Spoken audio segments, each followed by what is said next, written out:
Martial arts में सबसे प्रमुख है कुंग फू और दुनिया में इसे सीखने की सबसे अच्छी जगह है चाइना। ये है मार्शल आर्ट्स ट्रेनिंग का एक स्कूल। इस तरह के सभी स्कूलों में सर्वोत्तम है शाओलिन टेम्पल। ये बौद्ध धर्म का मंदिर होने के साथ साथ सेल्फ डिफेंस यानी आत्मरक्षा प्रशिक्षण का केंद्र भी है। जिसने इन्हें इस कला को सिखाया और शाओलिन टेम्पल को बनाया, जो इनकी नजर में आज भी भगवान है, वो हैं पल्लव महाराज के तीसरे राजकुमार बोधिधर्मन, एक भारतीय।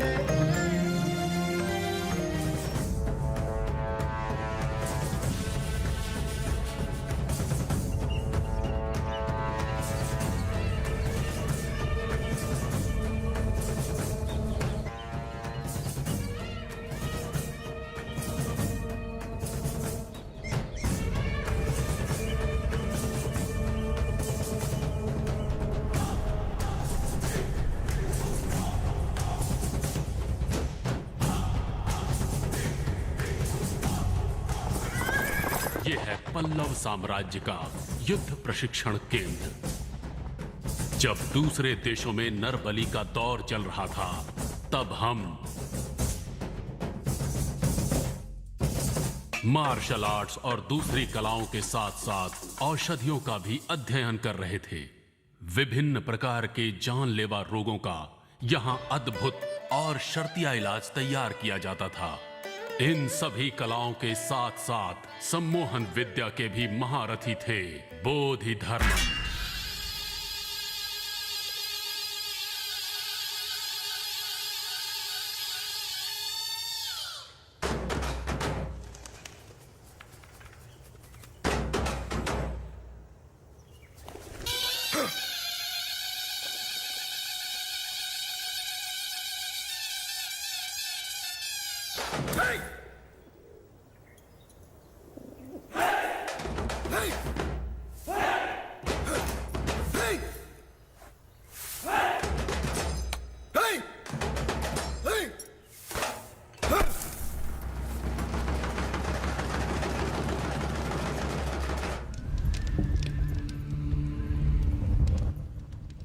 मार्शल आर्ट्स में महारत के साथ साथ ये पंच तत्वों को भी अपने वश में कर सकते थे। इन्होंने दैवी शक्तियों की सिद्धियों को भी हासिल किया। ये है वो दिन जब राजमाता के निर्देश के अनुसार बोधिधर्मन चीन के लिए रवाना हो रहे थे।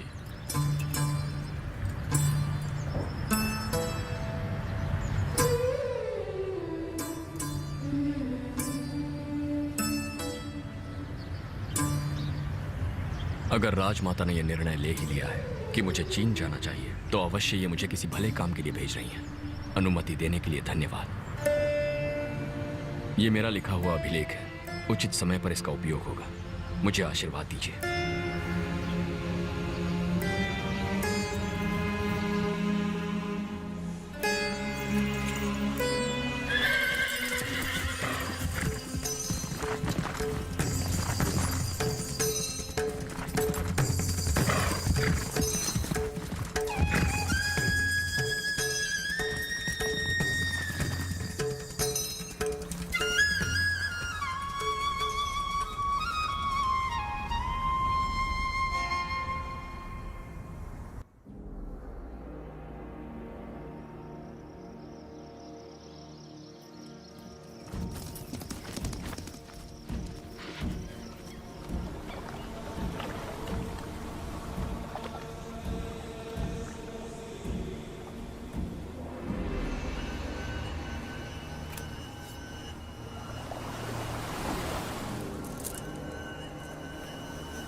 3 साल के कठिन सफर के बाद बोधिधर्मन चीन देश के नानयिंग गांव पहुंचे। इस गांव के ज्योतिषियों की भविष्यवाणी के अनुसार यहां बहुत बड़ा संकट आने वाला है। 大难将至。那么从何来？ बोधिधर्मन के यहां पहुंचने पर गांव वालों ने उन्हें ही वो संकट समझ लिया।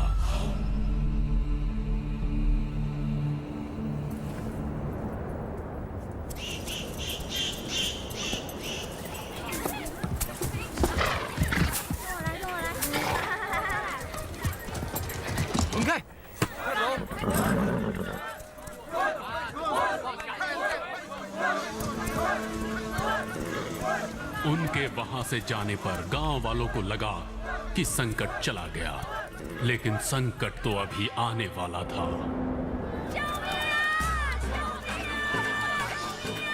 एक जानलेवा महामारी के रूप में जिसने किसी को नहीं बख्शना था।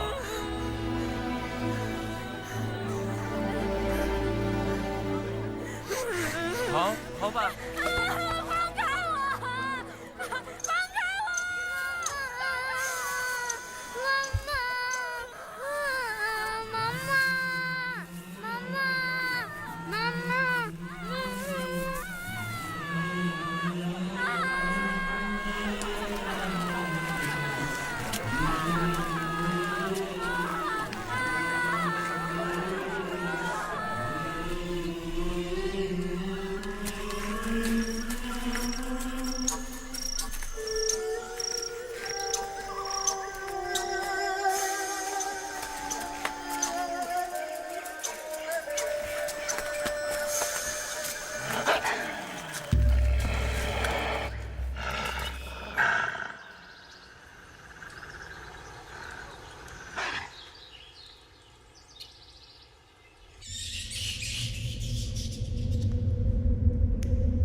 他治好你的和我的病，他为我们做玩具，他教我们大家外语，我们唱海尼尔歌。他也看马瑞马朗的给我们，我得他看的给人。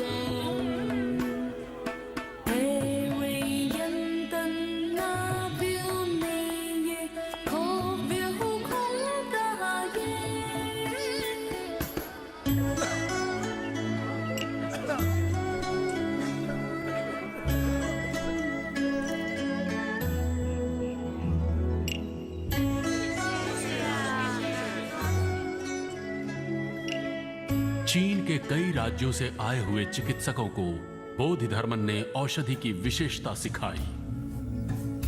谢谢。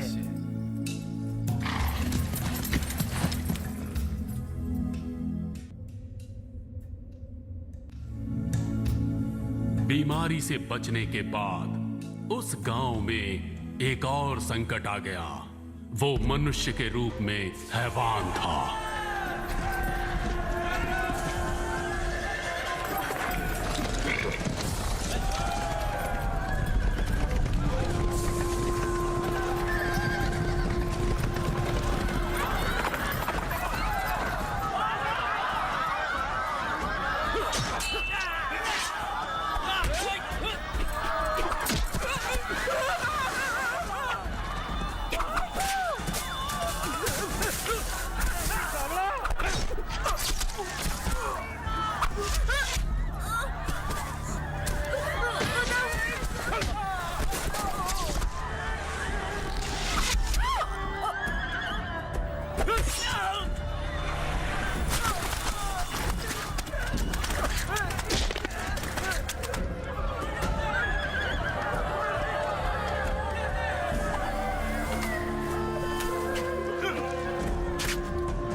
गांव वाले समझते थे कि बोधिधर्मन सिर्फ चिकित्सा पद्धति में ही माहिर हैं, लेकिन गांव वालों को ये बात बहुत जल्द पता चलने वाली थी कि ये आत्मरक्षा विद्या और सम्मोहन कला के भी बहुत बड़े उस्ताद हैं।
लोगों ने आज तक ऐसी आश्चर्यजनक युद्ध कला नहीं देखी थी और उन्होंने भी ये कला सीखने की मांग की।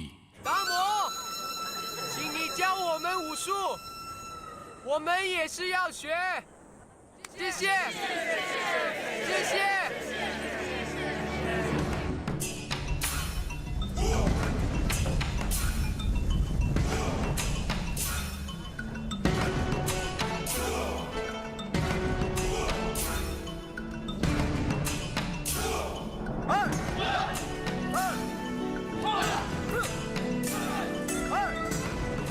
यहाँ के लोग बोधिधर्मन को प्यार से धामू बुलाते थे।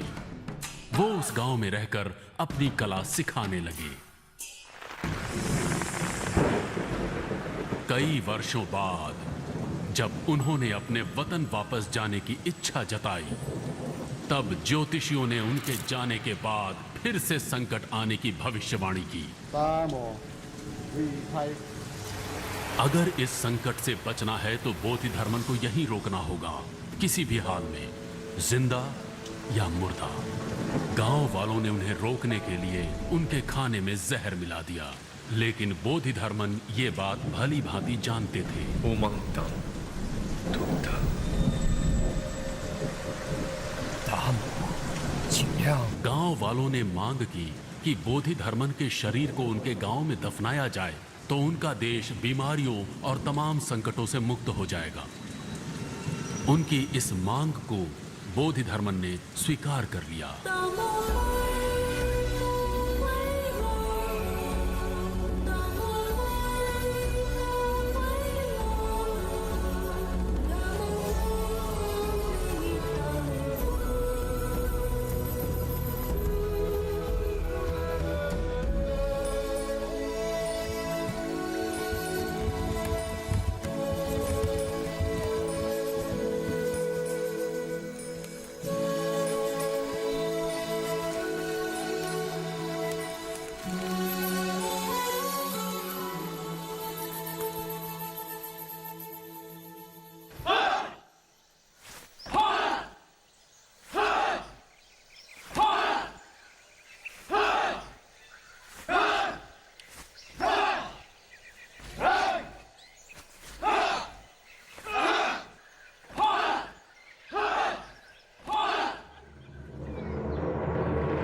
आज भी चाइना में बहुत सी जगहों पर बोधिधर्मन के बनाए हुए मंदिरों में उनकी पूजा की जाती है।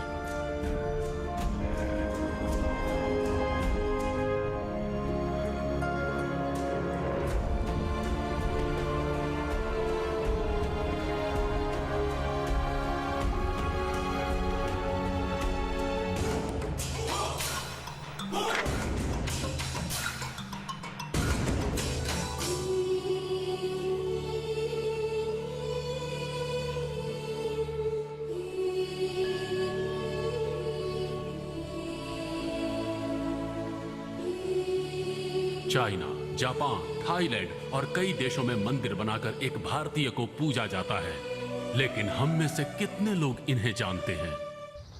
मैंने तो नहीं सुना। बोधिधर्मन, ये नाम भी नहीं सुना। कभी सुना नहीं। सॉरी, नहीं जानती हूँ। No idea. Oh, Damu, yeah, I know him. Kung Fu master, right? I love him. Yes, I know Bodhidharman. He's son of king in South India. नहीं पता।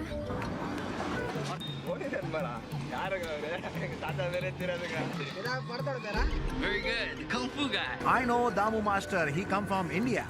बोधिधर्मन, ये नाम मैं पहली बार सुन रही हूँ। सॉरी, मुझे नहीं मालूम। हमारे देश से गई हुई और भूली हुई इस कला को कोई हमारे ही विरुद्ध इस्तेमाल करेगा तो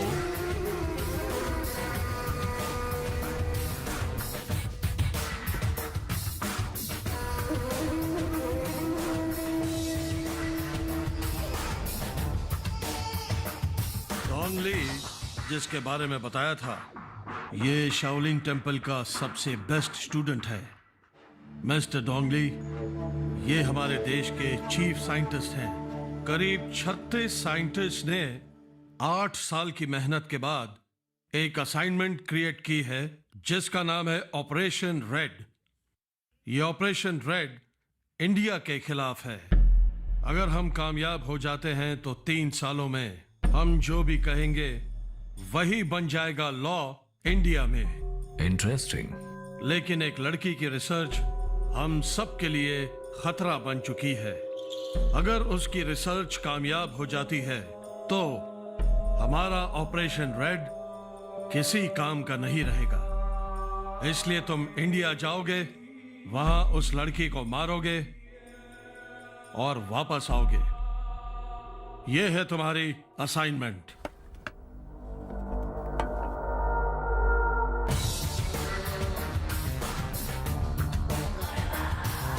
सर, सिर्फ एक आदमी को भेजना ठीक नहीं है, पूरी टीम भेजेंगे। अगर ये पकड़ा गया तो हमारे देश में प्रॉब्लम हो सकती है।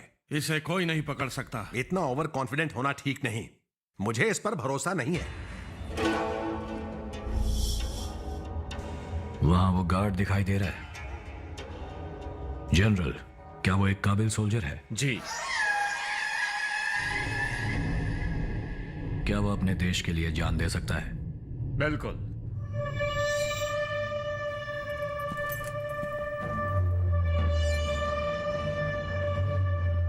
पर अब वो मेरे लिए जान देगा।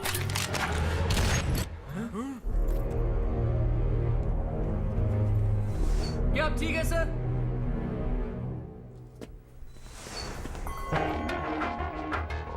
तो क्या तुम देश के लिए जान देना चाहते हो या मेरे लिए?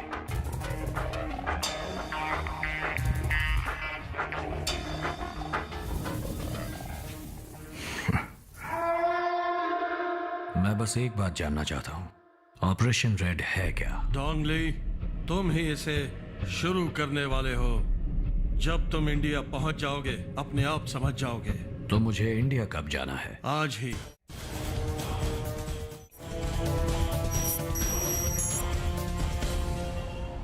ग्रेट बॉम्बे सर्कस आप जी मुंबई की जनता के लिए एक खुशखबरी। आप सब जिसका बेसब्री से इंतजार कर रहे थे, ग्रेट बॉम्बे सर्कस आप जी मुंबई के समुद्र के किनारे रोजाना 2 शो और शनिवार और रविवार 4 शो। बहुत ही मजेदार होने वाला है, पूरा पैसा वसूल। तो आप लोग जरूर देखने आइए ग्रेट बॉम्बे सर्कस। ये क्या साला, मैं गला फाड़ फाड़ के अनाउंसमेंट कर रहा हूँ, मेरी तरफ कोई देख ही नहीं रहा है। भाई, अभी तो अरविंद ही पब्लिक को सर्कस में खींचेगा, वो भी अपने स्टाइल में। ए, चलना टिंगू, बाहर एक राउंड मार कर आते हैं। मैं नहीं जाऊंगा, मुझे यहाँ काम है। ठीक है, अगर सेठ ने पूछा तो संभाल लेना, आने में लेट होगा, समझा? ठीक है। ठीक लग रहा हूँ। एकदम झकास। चल चल, निकल निकल निकल। खड़ूस सेठ देख लेगा। मान लीजिए ना सर। नहीं नहीं नहीं, ये मैं नहीं कर सकता। हम कॉलेज स्टूडेंट्स हैं, इसलिए पैसे मैंने कहाँ कह दिया ना, जाएंगे? नहीं होगा। College students sir, please sir, आप हमारी मदद एक बार कह दिया, आपको समझ में नहीं आता। बहुत जरूरी है सर, Sorry. हमारी मदद करिए Very please sorry. Sir, please. अब आप जाइए। हमारी रिसर्च का सवाल है सेठ सर। जी, एक मिनट, मैंने कह दिया ना, अब आप जाइए। प्लीज सर, प्लीज एक बार सुनिए। अरे आपको समझ में नहीं आता, मैंने कह दिया ना, नहीं कर सकता। तो जगह अधूरा रह जाएगा। अरे अरविंद, ओए, अब तुम ही इन लड़कियों को समझाओ। सर प्लीज सुनिए तो सही। सब एक साथ बोल रहे हो तो समझ में नहीं आ रहा, कोई एक बोलिए ना। सर एक्चुअली हम लोग जेनेटिक इंजीनियरिंग स्टूडेंट हैं और एक प्रोजेक्ट तुम के रहने लिए दो। हम आप बोलिए ना। हम जेनेटिक इंजीनियरिंग के स्टूडेंट्स हैं। हमें हमारी रिसर्च के लिए एक बंदर चाहिए, जस्ट 1 डे। अगर सुबह ले जाएंगे तो शाम को 5 बजे लौटा देंगे। उसके लिए ये 10,000 रुपए मांग रहे हैं।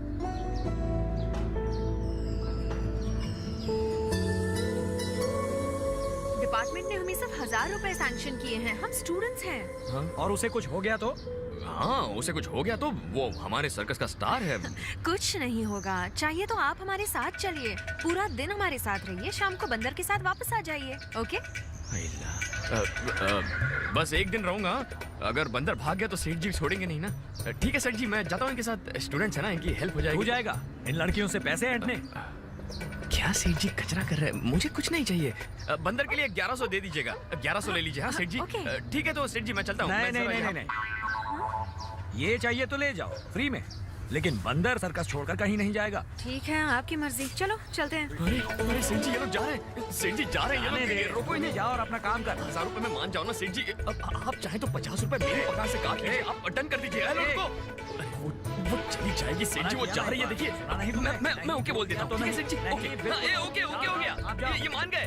जाइए जाइए, अरे रुकिए, नहीं मानने वाला, जाइए। सेठ जी जाओ जाओ, चल निकम्मे, तू भी जाकर अब अपना काम कर।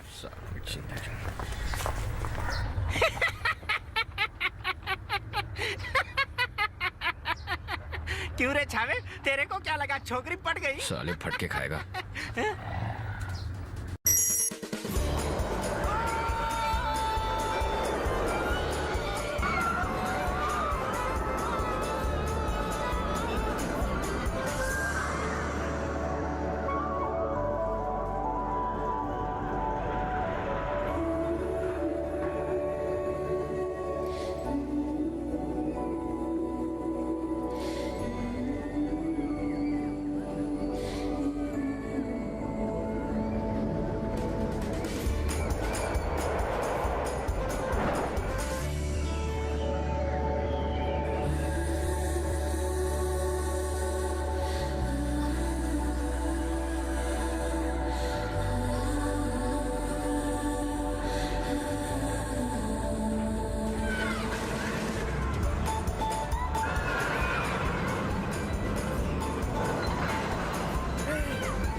भूकंप आ गया क्या? अबे कौन सी लड़की? कौन सी लड़की? क्या हो गया तुझे?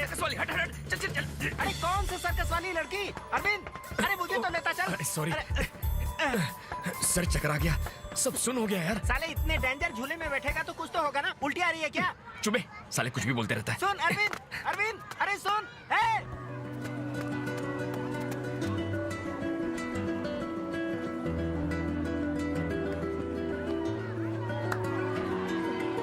ए अरविंद रुकना। कुछ नहीं छुआ। मुझे भी साथ लेके चल।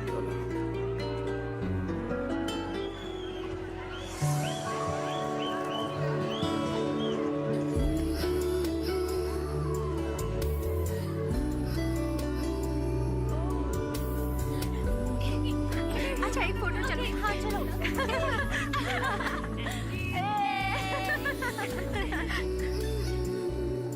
राइड्स बहुत अच्छे लगे मुझे, तुम्हें कैसे लगे? या इट्स नाइस। ये देख तो, ये तो सारी फोटोज में है यार।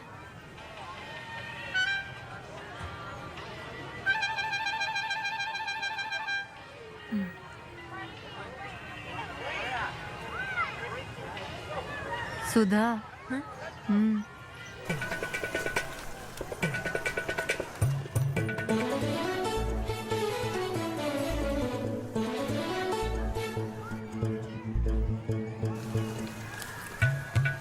ओए, उसने देख लिया। भड़कीली लगती है बाप।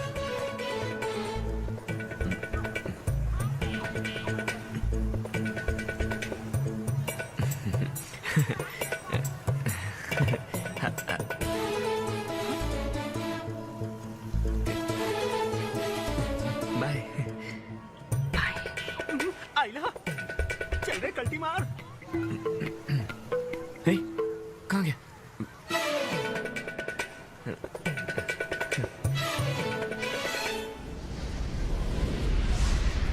थक गया यार, चाय पिएगा बेटिंगू? पहले ऊपर तो बिठा। हाँ। अरे यार पैर बहुत दर्द कर रहे हैं। उस छोकरी ने तेरे को पहले ही टाइम इच फूटने को बोला ना, फिर भी उसके पीछे काय को हाथ पैर दुखा रहा है? ये फालतूगिरी से तेरे को क्या मिलने वाला है? फोन बज रहा है तेरा, उठा।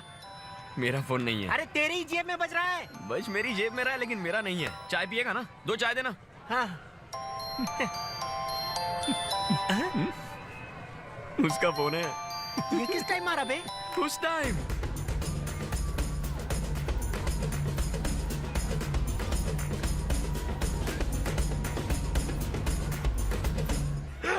तू तो बाप निकला रे। मैं साला आज तक किसी का पॉकेट नहीं मार सका, तूने फोन मार दिया। ए, हाँ, वापस दे दूंगा यार। हाँ? हाँ, ऐसे नीचे से उठाकर दूंगा तो थैंक्स तो बोलेगी ना। हाँ, समझा? चल जा जा, दे क्या जा। साले अभी तो बोला वापस दूंगा। वापस दूंगा बोला, अभी दूंगा थोड़ी बोला, कल दूंगा। क्या रे, क्या प्लान है? अभी दूंगा तो सिर्फ थैंक्स बोलेगी, अगर कल दूंगा तो थैंक्स के साथ एक मीटिंग भी हो जाएगी ना। हाँ? तू तो गुरु निकला। उसका ही होगा, फोन उठा जल्दी। क्यों नहीं?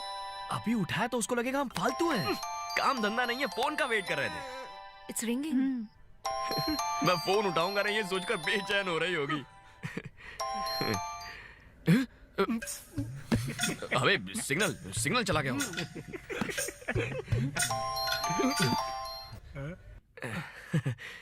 हेलो हेलो, मेरा नाम सुधा है। या आपके पास जो फोन है वो मेरा है, आज मुझसे खो गया था। ओके। उसमें बहुत सारी इम्पोर्टेंट डिटेल्स हैं। डोंट वरी, मेरे पास ही है।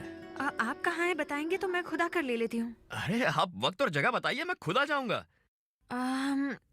Tomorrow morning 10 o'clock, Ampa sky walk. Morning 10 o'clock, Ampa sky walk. Okay. Thank you so much, so kind of you. अरे कोई बात नहीं, मुझे मिला तो आप सो काइंड ऑफ यू कह रही हैं। किसी और को मिलता तो वापस थोड़ी देता। क्या ऐसे ही फोन केयरलेसली रखते हैं? नहीं सर, मैंने उसे बहुत केयरफुली रखा था, लेकिन अचानक वहाँ एक सर्कस वाला आ गया था। वहाँ खींची हर फोटो में वो पीछे खड़ा था। फॉलो कर रहा था या इत्तेफाक था समझ में नहीं आया। उसी कंफ्यूजन में फोन छूट गया। मैं कल फोन दे दूंगा ना, तब बात करते हैं आराम से। हाँ, अभी मैं अपना नंबर भेजता हूँ, आप नाम सेव कर लीजिए। I am mister Arvind. Okay mister Arvind, ये मेरी फ्रेंड का नंबर है, इसी नंबर से मैं फोन करूंगी आपको। ओके। मेरा फोन संभाल के रखिएगा। ओ भाई, तेरी सेटिंग हो गई। क्या प्लान बना के तूने फोन मारा? अब लव की भी कुछ ऐसी सेटिंग कर डाल दियो।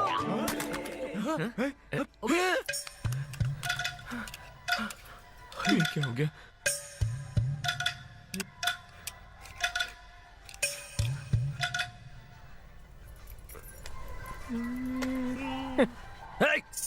साले ये मेरा प्लान था।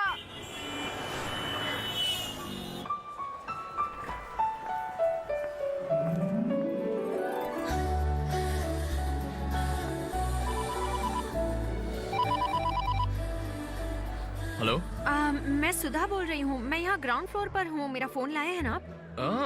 लाया हूँ ना। वहाँ एक मिकी माउस खड़ा है, दिख रहा है? हाँ दिखा। उसके पास जाकर अपने नाम का पहला लेटर बोलो। क्यों? फोन नहीं चाहिए क्या? ओके।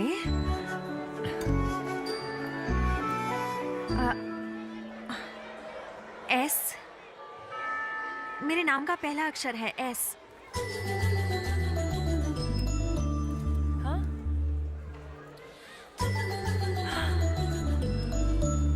हेलो, ये तो आधा ही फोन है। हाँ, तुम्हें 4th फ्लोर की फ्लावर शॉप पता है? हाँ पता है। हाँ, वहाँ जाकर अपने नाम का सेकंड लेटर बोलना। Excuse me. जी? मेरे नाम का सेकंड लेटर है यू। हाँ, ये आपके लिए और ये भी। सामने KFC दिख रहा है? हाँ। क्या वहाँ लास्ट टेबल पर एक आदमी ग्रे टी शर्ट पहनकर फोन पर बातें कर रहा है? हाँ हाँ। क्या आप उसे जानती हैं? मैं उसे कैसे जान सकती हूँ? आप उसी से तो बात कर रही हैं। लेकिन मैं तो आपसे बात कर रही हूँ, पर वो। हाय, आ जाओ, सिट। ये बच्चा कुछ सॉरी, मेरे फोन की वजह से आपको तकलीफ हुई। नहीं, उसमें कौन सी बड़ी बात है। प्लीज। Nice dress. उस दिन की सारी फोटोज में आप थे, इसलिए थोड़ा सा डाउट हो गया था। सॉरी। नहीं, आजकल के जमाने में होशियार रहना पड़ता है। You have to be. So anyway, I am Sudha Chaturvedi. मैं अरविंद। देखिए, फोन ऑन करते ही कोई कॉल आ गया। हेलो। हाँ, मैं अभी एक दोस्त के साथ हूँ। मैं तुम्हें 45 मिनट्स में फोन करती हूँ। ओके? हाँ। क्या आज वेंसडे है? What time? ओके, मैं भी आती हूँ। अरविंद, नहीं तुम्हें नहीं, Arvind, I have to go. I'm so sorry. It's extremely urgent. I completely forgot. Thank you. हाँ, बोलो. I know it's my mistake, but you should have reminded me at least.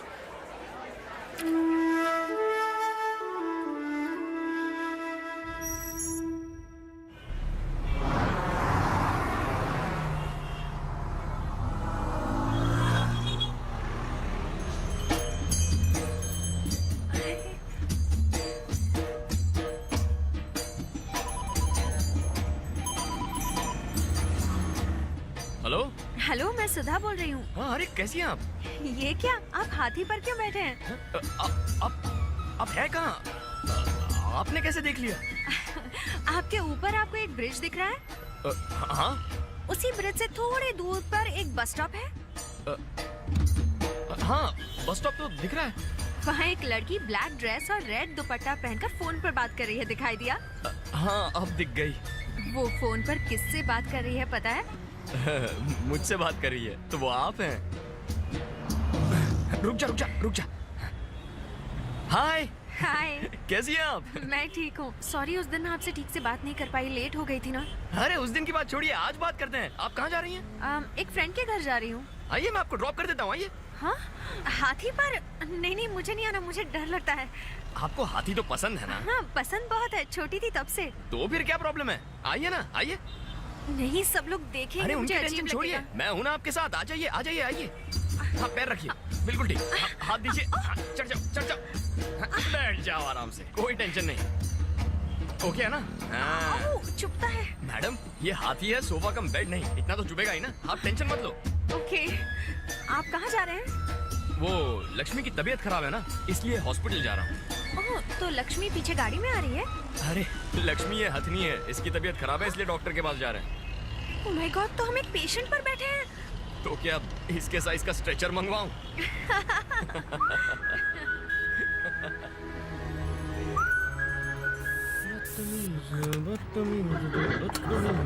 क्या बात है यार, तू आज बहुत खुश लग रहा है। गांव से रिश्तेदार आ रहे हैं यार, सर्कस देखने के लिए। सर्कस? वहाँ सर्कस नहीं लगता है क्या? गांव से आ रहे हैं। गांव में कभी सर्कस लगता है क्या? तू पहले रुकी 20 टिकट बुक कर देना। अरे अरविंद, हाँ? तेरे घर वाले आ गए। अभी गए? हाँ। हे चाचा, कैसे हो? अच्छा हूँ बेटा, सब ठीक रहा कैसा ना? है तू? सफर कैसा था? आजा। दादी को भी लेकर हाँ, आ गए। बेटा। अरे बेटा, कैसी हो तुम? चाची ठीक हो ना? मैं ठीक हूँ बेटा। और चाचा, कहीं जाना तो नहीं है ना? फिलहाल तो कहीं नहीं, यही रहेंगे। तो चलिए पहले सर्कस देख लेते नहीं, मुझे नहीं देखना, अपना घर ही एक सर्कस है, इनको लेकर जाओ। देखिए चाची कितनी मोटी हो गई, पहलवान जैसी लग रही चल है। हट, नजर मत लगा मुझे। गौरी, पढ़ाई कर रही हो ना? कौन सी क्लास में हो? 10वीं में। 10वीं में? हमारी पीछे जा रहा है, हाँ। तू कैसा है? अरे दादी, मैं ठीक हूँ। ठीक, अपनी हालत तो देख। कहाँ दिख रहा तू? कुछ चलो, नहीं, चले। घर से मैं मिठाई लाई हूँ, लो। घर चलाई हो? बेल बज गई। अरे मेकअप कैसे होता है, किसको किसको देखना है? चलो, जाओ, चलो, जाओ, चलो, चलो। आप लोग अंदर बैठिए।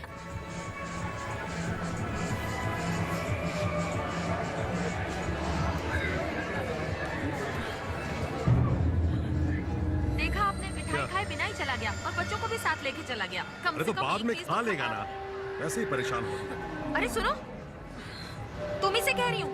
सुनो। अब इसको कौन दिख गया? हेलो मैडम, आपको ये लोग बुला रहे हैं। यहाँ आओ ना। कौन है?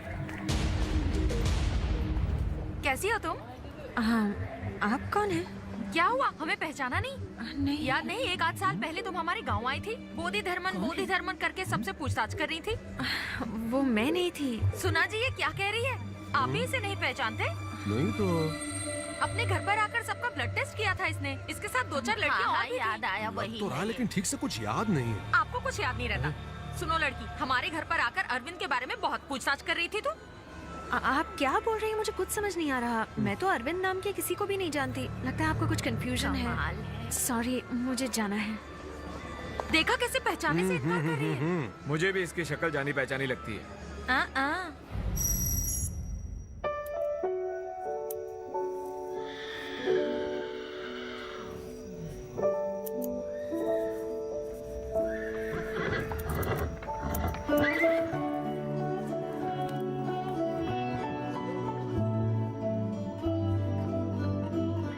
कल ये गिफ्ट देते ही वो जरूर मान जाएगी।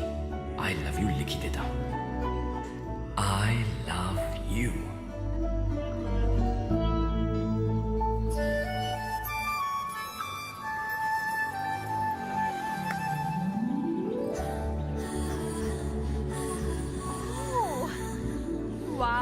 so nice. Thank you. इसे मैंने खुद बनाया है। सच कह रहे हो? तुम्हें ये सब बनाना आता है? हाँ। Wow. इस पर क्या लिखा है पढ़ो ना। I love you. Oh, thank you. I love you too.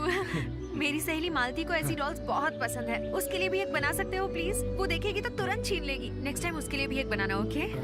But thank you so much, it's lovely. Thank you. ठीक है, मैं काम से जा रही हूँ, तुम्हें कहीं ड्रॉप कर दूँ? मैं अरे चलो। हाँ। कम।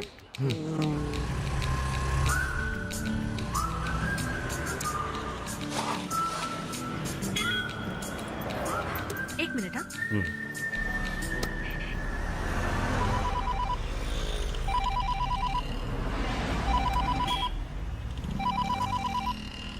क्या भिड़ू, गिफ्ट दिया कि नहीं? हाँ, दे दिया। Superb superb. हे, अरविंद ने गिफ्ट दे डाला। क्या कहा? आई लव यू टू कहा। कंग्रेचुलेशंस। नहीं यार, उसके आई लव यू टू का कोई मतलब नहीं था। ऐसा लगा जैसे सिर्फ बोलने के लिए बोल दिया। आजकल लड़कियां सबको लव यू प्रसाद के जैसे बांटती हैं। क्लास में किसी लड़के को लव यू बोला, कैंटीन में किसी लड़के को लव यू बोला, टाटा बाय बाय जैसे हो गया है भिड़ू ये। सिचुएशन कुछ अजीब होती जा रही है। अभी मैं एटीएम में खड़ी हूँ, वो बाहर खड़ा है। उसने मुझे एक गिफ्ट दिया, उस पर आई लव यू लिखा है। मैंने तब तो कुछ भी बोलकर मैनेज कर लिया, पर अब क्या करूँ? संभालना, हाँ, उसको दिमाग से हैंडल करना। बस ये याद रखो, हमारे लिए वो जरूरी है। केयरफुली हैंडल करना। और कह रही थी कि उसके दोस्त के लिए भी एक बना कर दूं। I'll call you later. वो आ गई, रखता हूँ। चलो चलते हैं।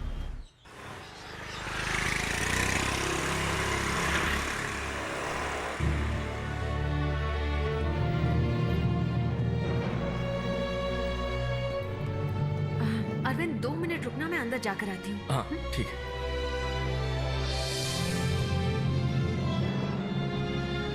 Hi uncle. आओ बेटी सुधा, मैं तुम्हारा इंतजार कर रहा था। Okay. बुक लेकर आई हो? हाँ लाई हूँ। तुम्हारी रिसर्च कहाँ तक पहुँची? वो तो 4 महीने पहले ही खत्म हो चुकी थी। अभी चाइना और यूएस को थीसिस भेजी है और यहाँ भी परमिशन के लिए अप्लाई किया अच्छा। है। आपने मेरे लिए बहुत रिस्क लिया है अंकल। हाँ बेटा, रिस्क तो था, लेकिन ये जरूरी भी तो था।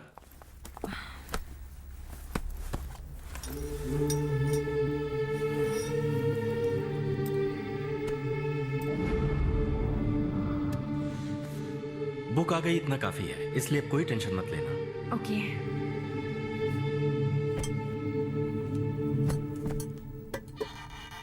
तुमने उस लड़के को बता दिया ना?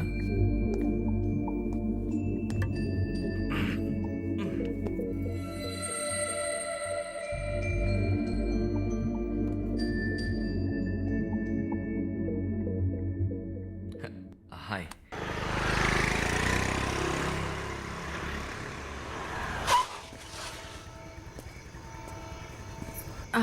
क्या तुम कल सुबह 10 बजे फ्री रहोगे? तुमसे कुछ बात करनी है। हाँ, जैसा तुम कहो। मुझे भी कुछ बात करनी है। लगता है हम दोनों एक ही बात करने वाले हैं। Okay, bye. बाय।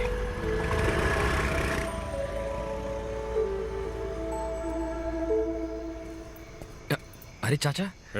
कौन थी वो लड़की? आपने देख लिया? मेरी दोस्त है। रुकिए, बुलाता हूँ। रुक जाओ। कब से जानते हो तुम उसको? यही कोई 2-2.5 महीने से। सिर्फ 2-2.5 महीने से? वो तुम्हें 1.5 साल से खोज रही है, जानते हो? नहीं, आप भी ना। एक रिसर्च के लिए उसे बंदर की जरूरत थी, तभी मुलाकात हुई थी। उसे बंदर की कोई जरूरत नहीं है, तुम्हारी जरूरत है। 1.5 साल पहले हमारे गांव में आकर बोधि धर्मन के वंश के कौन कौन है पूछकर हम सबका ब्लड टेस्ट किया था। बोधि धर्मन और तुम्हारी फोटो को एक साथ रखकर तुम्हारा नाम क्या है, तुम कहाँ काम करते हो, ये सब पूछा था उसने। उसके बाद मैंने उसको दोबारा यहाँ देखा। हमें नहीं पहचानने का नाटक कर रही थी। वो बोली कि तुमको भी नहीं जानती। तुम्हारी चाची ने उसको पहचान लिया था और मुझे भी शक हुआ था। अभी देखा तो तुमको बाइक पर छोड़कर गई।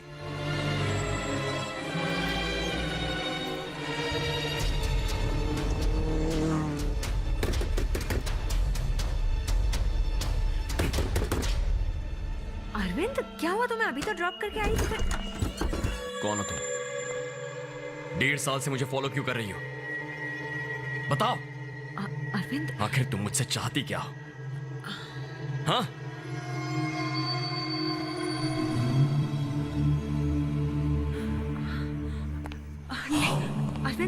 अरविंद, प्लीज मेरी बात सुनो।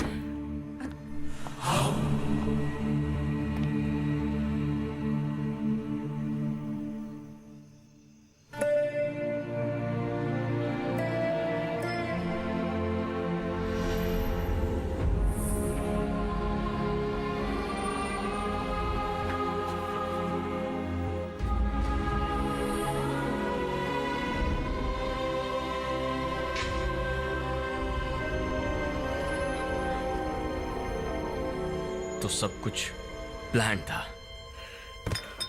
प्लान बनाकर मुझे धोखा दिया। अरविंद, मैं इसी बारे में तुमसे कल बात करने वाली थी। मैं एक रिसर्च कर रही हूँ। पागल था मैं तुम पर विश्वास किया। ये तेरे पीछे क्यों पड़ी है सबने पूछा मुझसे, लेकिन मेरे भेजे में बात घुसी ही नहीं। झूठ झूठ बस झूठ बोलती रही। मेरे जीते जी मेरा पोस्टमार्टम कर दिया। मैं तुम्हें सब कुछ पहले ही बताने वाली थी। क्या बताने वाली थी? ये चूहा, ये खरगोश, इन पर भी रिसर्च करती हो? देखो, मैं तुम्हें सब कुछ समझाना चाहती थी, लेकिन तुम तो ये सोचने लगे कि मैं तुमसे प्यार करती हूँ। अगर मैं तुमसे कह देती कि मैं तुमसे प्यार नहीं करती तो तुम रिसर्च के लिए कभी राजी नहीं होते। इसी डर से मैंने तुम्हें अब तक कुछ नहीं बताया। सिर्फ थोड़ा सा हंस खेल लेने से प्यार नहीं हो जाता अरविंद। बकवास बंद करो। तुम मुझे ढूंढते हुए आई थी। अपना काम निकालने के लिए कुछ भी कर देती, किसी भी हद तक गिर जाती। बस करो अरविंद, तुम किसी और मतलब से ये बात बोल रहे हो। हाँ, मैं उसी मतलब से बोल रहा हूँ। लड़कियों से ना मिलना ये तुम्हारी गलती है, क्योंकि तुम्हारी परवरिश हाथी, ऊंट जैसे जानवरों के बीच ही हुई है। उस पे एक लड़की ने हंसकर बात कर ली तो प्यार हो गया। हाँ सुधा, प्यार हो गया मुझे। माना कि मैं जानवरों के बीच रहा, पर उन्होंने कभी झूठ नहीं कहा, प्यार का नाटक नहीं किया जैसा तुमने किया। पता है तुम्हें, उन जानवरों से प्यार करना गलत नहीं था, पर तुमसे प्यार करके गलती कर दी है ना? सही कहा। प्यार के अलावा तुम्हें पता भी क्या है? भाड़ में जाओ तुम।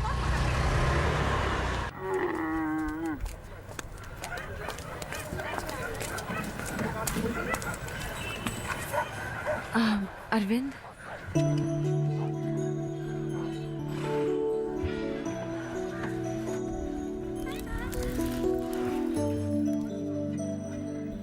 मेरा पीछा नहीं छोड़ोगी? नहीं छोड़ सकती। सुनिए, ये बहुत उदास है। जब से आपके घर से आया, इसे किसी चीज की होश ही नहीं है। 1 घंटे के लिए मेरे साथ चल सकते हो? हाँ, ऐसे ही प्यार में फंसाकर छोड़ दिया बेचारे को। हमारे अरविंद में क्या कमी है? बस अब चुप हो जाओ प्लीज। सिर्फ 1 घंटे के लिए चलो मेरे साथ। ए अरविंद, तुझे जाना चाहिए। आप गाड़ी के पास जाइए, मैं इसे भेजता हूँ।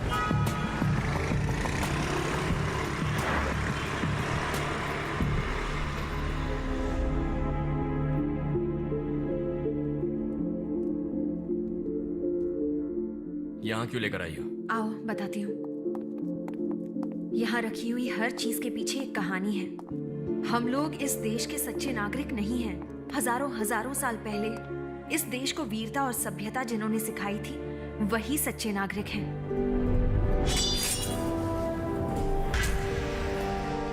ये म्यूजियम नहीं है अरविंद, इस देश के सच्चे नागरिकों की समाधि है। अगर मैं कहूँ कि आज की मॉडर्न साइंस की विद्या से वो लोग 500 साल आगे थे तो तुम विश्वास करोगे? साइंटिस्ट ने स्पेस रिसर्च से ये बताया है कि 9 ग्रह हैं। वो टेलीस्कोप से देखकर बता रहे हैं। लेकिन हमारे इस देश में आज से हजारों साल पहले लोग मंदिरों में 9 ग्रहों की पूजा करते थे। कैसे? धरती का रेडियस 1500 साल पहले आर्यभट्ट ने कैसे बताया था? आज अगर बोलते हैं बारिश होगी तो धूप निकलती है, अगर कहते हैं धूप निकलेगी तो बारिश होती है। यही है मॉडर्न साइंस। लेकिन 20 साल बाद आने वाले अमावस्या और पूर्णिमा के बारे में हम घर बैठे बैठे आज ही बता देते हैं। वो कैसे? ये है हमारा साइंस। इस किताब को देखो।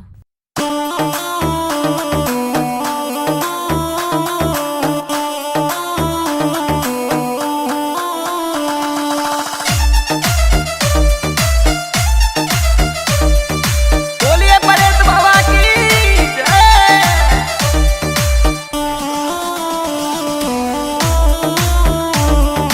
आप आइए हरी गुर्जर की आवाज में। ये परेश बाबा टिगरिया वाले के कैसे भजन लेके आए हैं, मैक्स कैसेट के माध्यम से।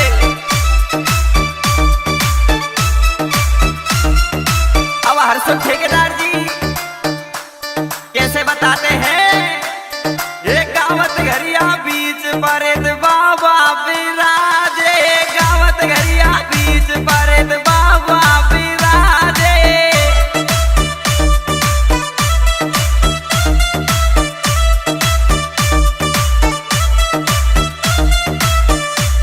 ये बाबा की शक्ति से भूत सारे भागे, बाबा की शक्ति से भूत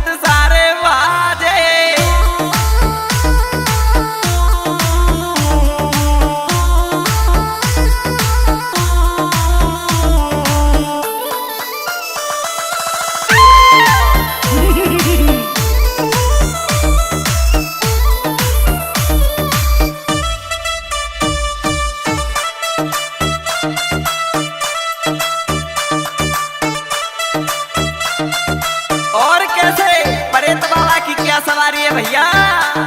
ये घोड़ा की सवारी जाके हाथ तलवार जी, घोड़ा की सवारी जाके हाथ तलवार जी।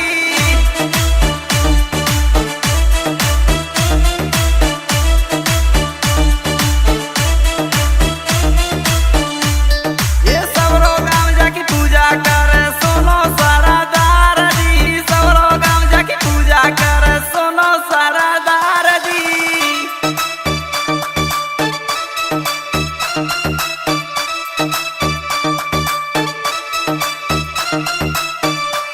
ये बातों में जात लगे बाजे भारी बाजे, बाबा की शक्ति से भूत सारे बाजे।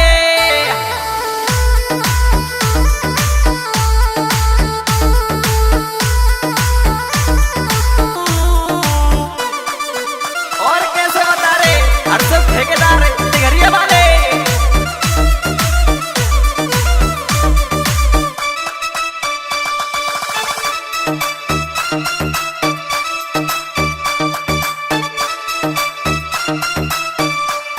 ये दुखियन के दुख हरते बाबा रखवाले, दुखियन के दुख हरते बाबा रखवाले।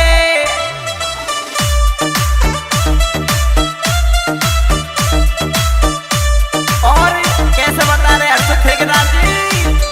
ये नंदी बीच विराजे बाबा ऊंचे थान वारे, नंदी बीच विराजे बाबा ऊंचे थान वारे।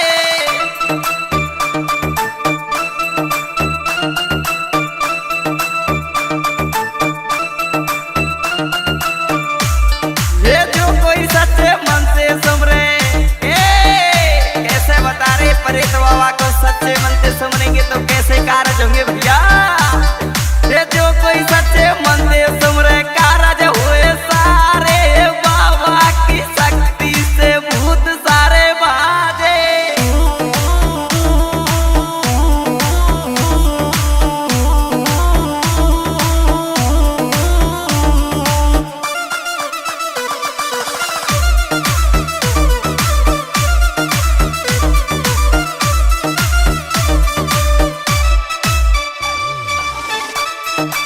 और कैसे सिंघम भैया सोनू भैया परे तो बाबा की कैसी महिमा है। और भूत जिंदे और कसाई सबको दूर भजावे, भूत जिंदे और कसाई सबको दूर भजावे।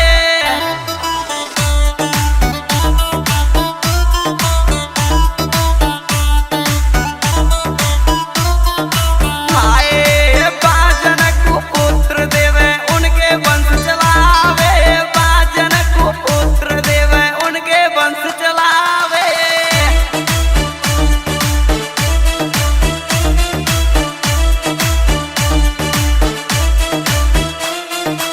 ये रात दिन बढ़ रही जाकी शक्ति तो आज रे, बाबा की शक्ति से भूत सारे बाजे। गाँव तगड़िया बीच बरद बाबा विराजे, बाबा की शक्ति से भूत सारे बाजे, बाबा की शक्ति से भूत सारे बाजे, बाबा की शक्ति से भूत सारे बाजे।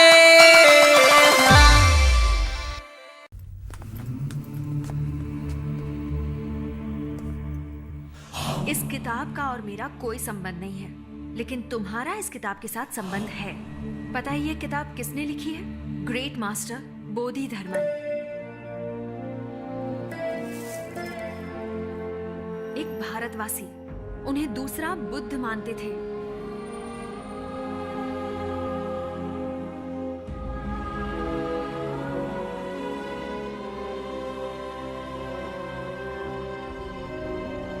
इस किताब में क्या है ये जानने से पहले तुम्हें कुछ और दिखाना है।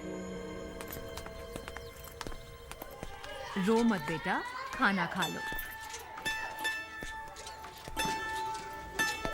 इन बच्चों को देखो,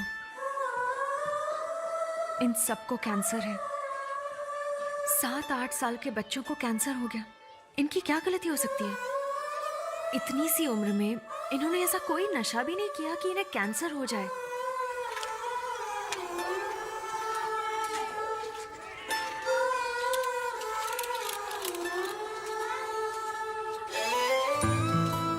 बच्चे मेंटली चैलेंज्ड हैं।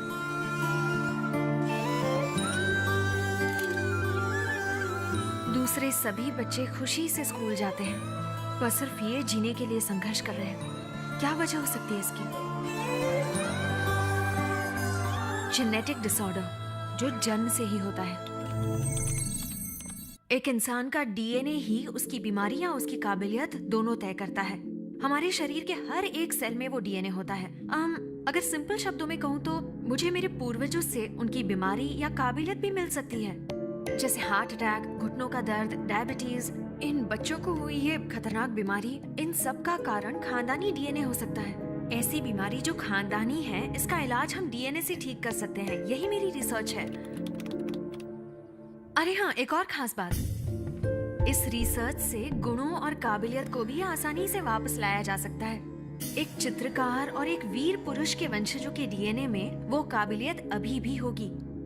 उस डीएनए को ट्रिगर करके हम उस काबिलियत को वापस ला सकते हैं। इसी के बारे में बोधिधर्मन ने 1600 साल पहले उस किताब में लिखा है। 1600 साल पहले लिखी किताब में डीएनए रिसर्च के बारे में लिखा है? पता है, इन सबको हमें भगवान नहीं मानकर एक साइंटिस्ट मानना चाहिए। अभी 2 साल पहले की बात है, एक रिसर्च ऑर्गेनाइजेशन ने बोधिधर्मन के कब्र की खुदाई की। ये देखो, कब्र से मिले बोधिधर्मन के स्केलेटन, बाल और दांतों से रिसर्चर्स को उनके डीएनए का सैंपल मिला। ये मैंने इंटरनेट पर देखा था।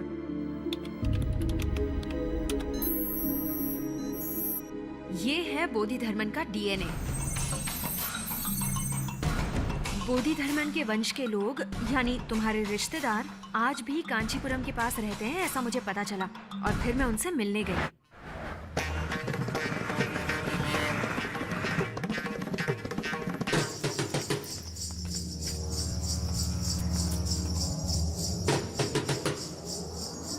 बोधिधर्मन का डीएनए पैटर्न तुम्हारे किसी रिश्तेदार से मैच करेगा, ये सोचकर मैंने उन सब का ब्लड टेस्ट किया।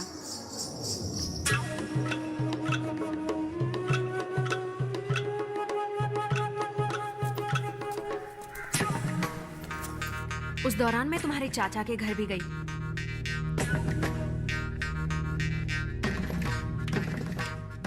पर वहां कुछ देखकर मैं हैरान हो गई।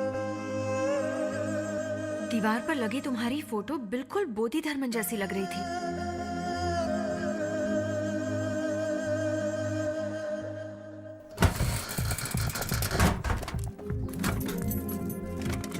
फिर तुम्हारे एक हेयर ब्रश से मुझे तुम्हारे कुछ बाल मिले।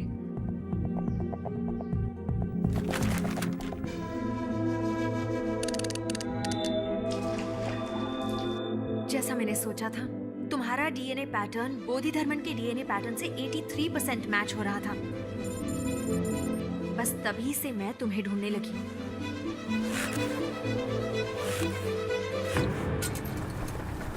सर्कस में चोट लगने से जब तुम्हें हॉस्पिटल में भर्ती किया गया, तो मेरी रिसर्च की सारी जरूरत की चीजें मैंने डॉक्टर से ले ली। बोधिधर्मन के गुण मुझे तुम्हारे डीएनए में मिले। इसे जेनेटिक मेमोरी कहते हैं। उस डीएनए को ट्रिगर करने से बोधिधर्मन की काबिलियत तुम्हारे अंदर आ जाएगी। यस, 1600 साल पहले जो बोधिधर्मन जिंदा थे, उनकी सारी काबिलियत को अब हम वापस ला सकते हैं। लेकिन उनकी काबिलियत आज कैसे इस्तेमाल होगी? बोधिधर्मन बहुत बड़े वैद्य थे। हमारे देश के लगभग हर जंगल में हजारों बीमारियों के इलाज के लिए जड़ी बूटियां हैं, लेकिन उनकी दी गई जानकारी समय समय पर नष्ट होती गई। बोधिधर्मन को हर एक पत्ते का गुण और जड़ की पहचान थी। इस जानकारी से पूरे विश्व का फायदा होगा, पर यह सब मुमकिन हो सकता है अगर तुम राजी हो जाओ। मुझे क्या करना होगा?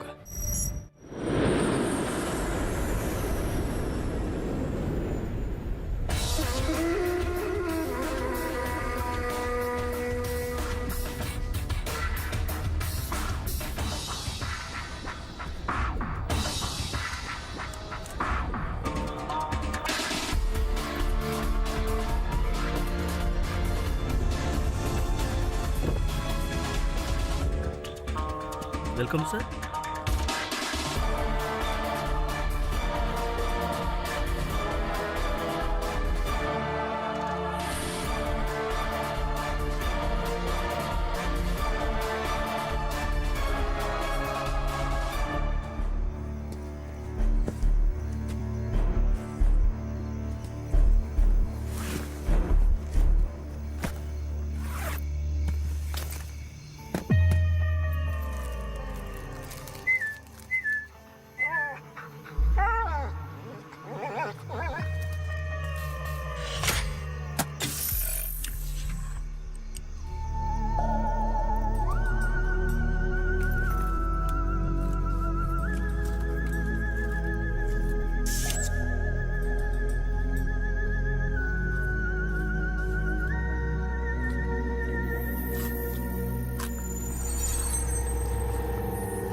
उधर क्या कर रहे रे?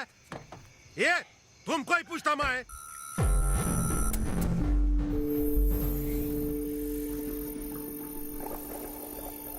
यार ये गुरखा है क्या रे तू? कौन है तू? क्या करता रे इधर? चलो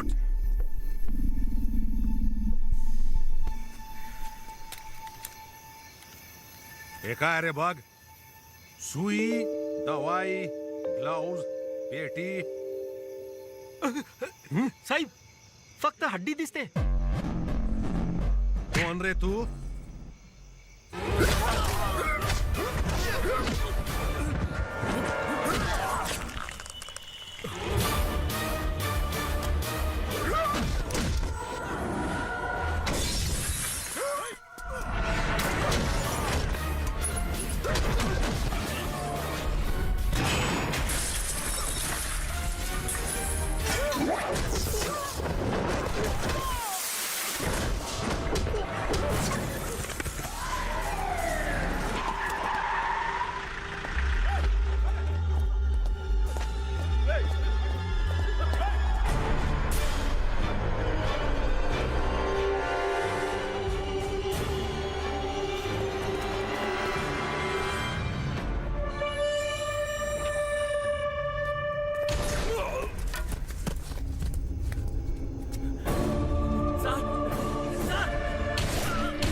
क्या हो रहा है डोंगली? ऑपरेशन रेड की सक्सेसफुल शुरुआत हो चुकी है। क्या कोई मरा?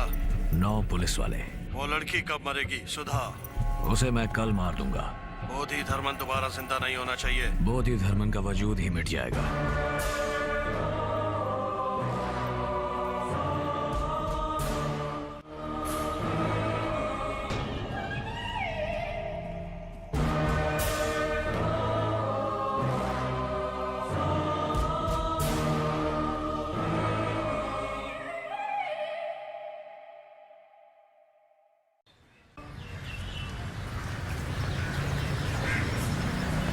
थैंक्स अरविंद। थैंक्स किस लिए?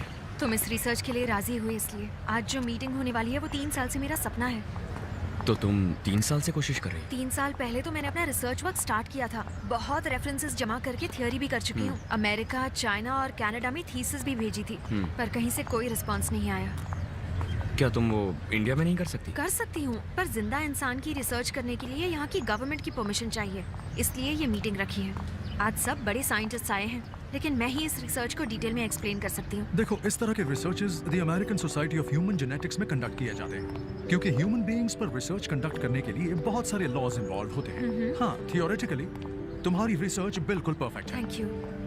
देखते हैं बाकी के साइंटिस्ट इस बारे में क्या सोचते हैं। ओके।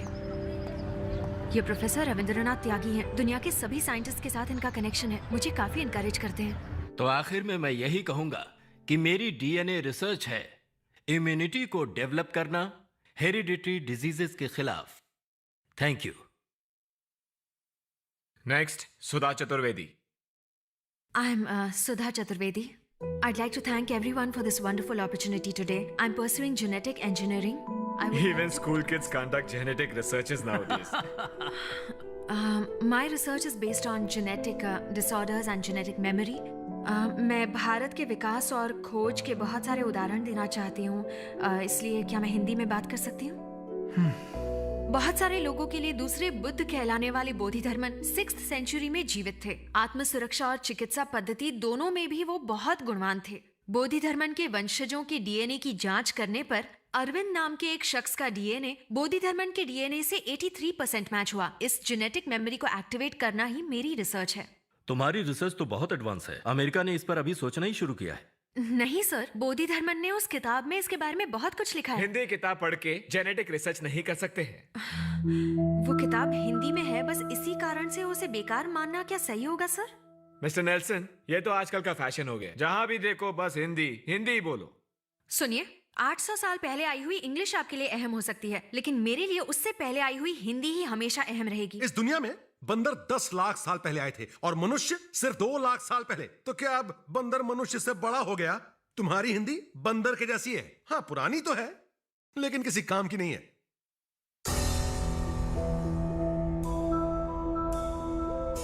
Sudha please. उन्होंने एक बार और हिंदी भाषा को बंदर कहा तो उनका मुंह तोड़ दूंगी। यहाँ सब लोग हिंदी जानते हैं, तो उस आदमी को हिंदी का मजाक उड़ाने की क्या जरूरत है? तेरे दादाजी का गांव तो अलीबाग था ना, तो जर्मनी में सेटल होने से तू हिंदी भूल गया क्या? सिर्फ इंग्लिश में बात करूँ तो आप लोग विश्वास कर लोगे, लेकिन हिंदी में बोलूँ तो मेरा मजाक उड़ाओगे। हम यंगस्टर्स का यहाँ कोई चांस ही नहीं है। रिजर्वेशन, रिकमेंडेशन, करप्शन, इसीलिए काबिल लोग विदेश जाकर काम करते हैं। पहले अंग्रेजों ने यहाँ आकर हमसे गुलामी करवाई, आज हम वहाँ जाकर उनकी गुलामी कर रहे हैं। दोनों में क्या फर्क है?